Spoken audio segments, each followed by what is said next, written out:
لڑکا لڑکی کا ایک دوسرے کو شادی سے پہلے دیکھ لینا تو منع نہیں ہے، لیکن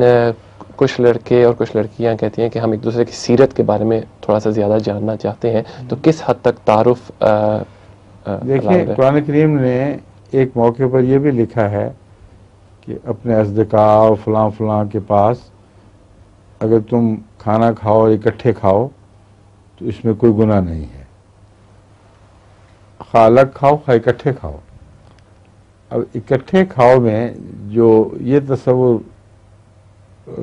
اگر ہو کہ برقعے پہن کے کھاؤ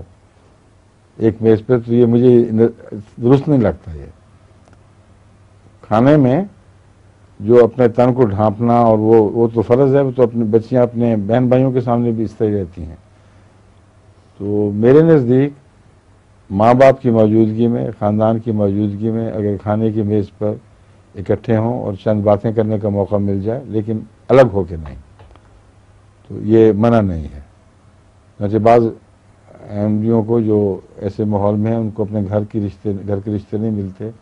اجنبی رشتوں سے گھبراتے ہیں، تو ان کو میں کہہ دیتا ہوں بچیوں کے ماں باپ کو کہ اگر تم ان کو گھر بلاؤ، اپنے سامنے ایسی ملاقات کرو کہ وہ عادات کو کچھ جس حد تک ممکن ہے دیکھ سکیں، اور ذہین آدمی بڑی جلدی شناخت کر لیتا ہے، اور جو ذہین نہیں ہے وہ 100 ملاقاتوں کے بعد بھی شناخت نہیں کرتا۔